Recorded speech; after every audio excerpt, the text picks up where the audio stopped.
यहूदी, क्रिश्चियन और मुस्लिम तीन धर्मों में जेरूसलम को एक पवित्र स्थान माना जाता है। इतिहास के पन्नों में जिसका उपाधि किंगडम ऑफ हेवन यानी कि स्वर्गराज कहानी पवित्र भूमि जेरूसलम के लिए लड़े गए मुस्लिम और क्रिश्चियन ये दो धर्मों के बीच हुई युद्ध के आधार। अस्सलाम वालेकुम गाइस, मैं जाहिद इस्लाम आलिफ। तो आज मैं एक्सप्लेन करने वाली हूँ 2005 में रिलीज हुआ वास्तव घटना पर आधारित मुस्लिम सलाउद्दीन आयवी कैसे जेरूसलम दखल करती है। उस घटनाओं पर आधारित Hollywood historical adventure movie kingdom of haven. तो देर किस बात की, चलिए शुरू करते हैं। कहानी की शुरुआत साल 1184 से होती है। यहाँ पर तीन लोग एक लड़की की लाश दफना रहा था। जिस औरत की लाश थी वो बेलियन नाम के एक आदमी की पत्नी थी। तो उसे दफनाते हुए वहाँ पर मौजूद प्रीस्ट उसका गले से उसका पेंडेंट को निकालकर अपने पास रख लेता है। कुछ क्रूसेडर्स घोड़े पर सवार होकर आती है और इन तीनों को कहती है कि इस औरत की लाश दफनाने के पहले इसका गले को काट दो। ऐसा इसलिए क्योंकि कैथोलिक लोग सुसाइड को एक पाप की तरह देखती है। क्रूसेडर्स का लीडर गॉडफ्रे नाम का एक आदमी है और ये गॉडफ्रे बेलियन का पिता है। फिर गॉडफ्रे उसका बेटा बेलियन के पास आती है। यहाँ पर बेलियन से उसको और उसका माँ को अकेला छोड़ने के लिए माफी मांगती है। गॉडफ्रे यहाँ बेलियन को अपने साथ ही चलने के लिए कहता है ताकि आगे चल के उसे गरीबी का सामना न करना पड़े। अगर बेलियन मना करते हुए कहती है कि मैं यहाँ पर ही रहूंगा।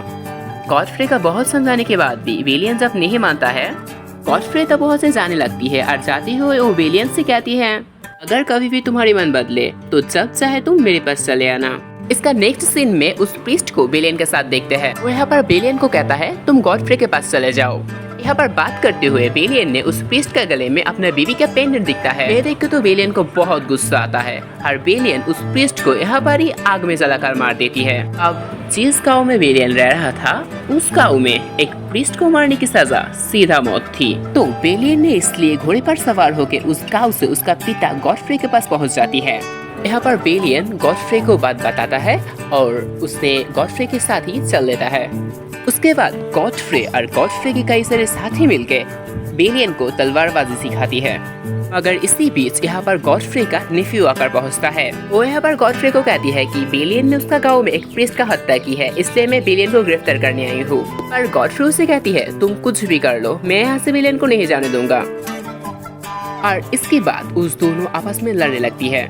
फिर लड़ने की बात अंत में गॉडफ्रे उसका नेफ्यू को मार तो देती है, फिर भी इस लड़ाई में उसके बहुत चोटें आती है। गॉडफ्रे का हालत इतना खराब हो चुकी थी यानी कि इसका बचने का आशंका भी कम हो चुकी थी।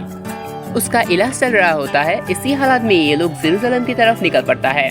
चलते हुए ये लोग एक पिलग्रिम कैंप के पास आती है जहाँ पर गाय नाम का एक आदमी बेलियन के पास आती है और उससे काफी बदतमीजी से बात करती है। ये गाय दरअसल गॉडफ्रे का स्टेपसन, एक तरह से बेलियन का भाई भी थी। सीन मेसिना नाम का एक शहर में होते हैं। यहाँ पर आते आते गॉडफ्रे का हालत बहुत खराब हो चुकी थी। अब उसका बचने का चांसेस लगभग ना के बराबर थे। गॉडफ्रे अपने पास बेलियन को बुलाती है और कहती है कि अब तुम्हें जेरूसलम की राजा का सेवा करनी है। फिर कुछ टाइम बाद ही गॉडफ्रे का मौत हो जाती है।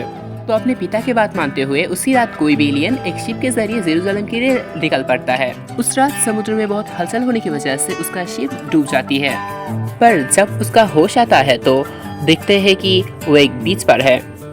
साथ ही वो ये भी देखता है कि उसके साथ सफर करने वाले सब लोग नारे पर थे, बट उस सब लोग मर चुके थे। बेलियन इधर उधर देख रहा था तो उसे एक घोड़ा दिखाई देता है। से बेलियन उसे खोलता है तो वो भाग जाती है। इस सीन में बेलियन को डेजर्ट पर देखते हैं। यहाँ पर उसे उस घोड़ा को दिखाई देता है जिस घोड़े को वो बीच में खोए थे। इस पर वो उस घोड़े को पकड़ लेती है और तब भी यहाँ पर दो लोग चले आती है। इनमें से एक बेलियन को कहता है ये घोड़ा मेरे मालिक का है क्योंकि इस जमीन हमारी है। बेलियन उससे कहता है ये तो मुझे साहिल से मिला था। बेलियन इस घोड़े को उसे देने के लिए बिल्कुल तैयार नहीं है। बेलियन की बात पर उनमें से एक आदमी उसे लड़ने के लिए कहता है। उस आदमी घोड़े के ऊपर से लड़ रहा था, इसलिए बेलियन उससे कहती है तुम नीचे आ जाओ। और दूसरे आदमी कहती है तुम ऐसे उसे हुक्म नहीं दे सकते। फिर उस आदमी नीचे उतर कर लड़ने लगती है। इस लड़ाई में बेलियन उसे हरा कर मार देती है। सिचुएशन में दूसरे आदमी की घोड़ा डर जाती है। डर कर उसे नीचे गिरा कर घोड़ा भाग जाती है। बेलियन इस दूसरे आदमी को भी मार सकती थी बट उसे नहीं मारा। अब बेलियन उस आदमी को उसके साथ जेरूसलम जाने के लिए कहता है क्योंकि उस वक्त के रूल्स के मुताबिक अब ये आदमी बेलियन की गुलाम है। जब उस आदमी बेलियन को जेरूसलम ले आता है तब उसे उस घोड़ा देकर आजाद कर देती है। इस पर वो आदमी बहुत ज्यादा हैरान होती है। वो कहती है मैं तो आपका गुलाम हूँ। तब बेलियन उस आदमी को कहती है मुझे गुलाम बनाना बिल्कुल भी पसंद नहीं। उस आदमी बेलियन से बहुत ज्यादा खुश हो जाती है और जाते जाते उसे कहती है उसकी खूबियाँ उसकी दुश्मनी की तक सबसे पहले पहुंचेगी। उस आदमी के जाने के बाद बेलियन के पीछे कुछ लोग लग जाती है। वो उन लोगों को बताता है वो गॉडफ्रे का बेटा है। इसको मानने के लिए गॉडफ्रे का फिजिकल अपीयरेंस के बारे में पूछता है। अब बेलियन सब कुछ सही से बता देती है। अभी इस लोग सर झुका देती है क्योंकि इस लोग गॉडफ्रे का गुलाम थे। एक लड़की आके उसे कहती है कि तुम्हें बादशाह के महल पर बुलाया है।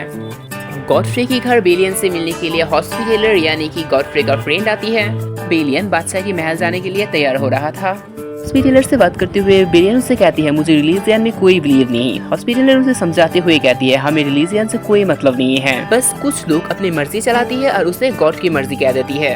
ऐसा कुछ नहीं है, हमें सिर्फ नहीं की तरफ ध्यान देनी है जो हमारा दिल और दिमाग में होती है और अपनी ताकत से कमजोर लोगों को बचाना है। यहाँ पर ओबेलियन से ये भी कहता है हम जो रोज इरादा करते हैं वही तो हमें नेक और गुनाहगार बनाते हैं। इसके बाद बेलियन और हॉस्पिटलर बादशाह से मिलने के लिए चले जाती है। हॉस्पिटलर उसे बताती है बादशाह ने मुसलमानों का बादशाह के साथ मिलकर एरिया को पीसफुल बना रखी है। मुस्लिम को वही फैसिलिटीज दी हुई है जो मुस्लिम गवर्नमेंट के टाइम यहाँ थी। बादशाह के महल में बादशाह ये दो खास आदमी जो कुछ बातों में आपस में लड़ रहे थे। यहाँ पर एक मुस्लिम और एक नॉन मुस्लिम। इस मुस्लिम लोग यहाँ पर इसलिए गुस्सा कर रहे थे क्योंकि इस नॉन मुस्लिम ने बहुत सारे मुस्लिम लोगों को मरवा दिया था। इसके पास एविडेंस भी है, बट उस नॉन मुस्लिम ने एविडेंस को नहीं मानता। वो इस बातों में गुस्सा हो रहा था क्योंकि उसका 2 सिपाहियों को फांसी दे जा रहा था। यहाँ बेलियन और हॉस्पिटलर को डायबिटीज सारे बात बताती है। तो हेलो व्यूअर्स, वीडियो अच्छा लगा तो लाइक, कमेंट एंड शेयर कर देना और इस मूवी का नेक्स्ट पार्ट देखना चाहती हो तो कमेंट में मुझे जरूर बताना।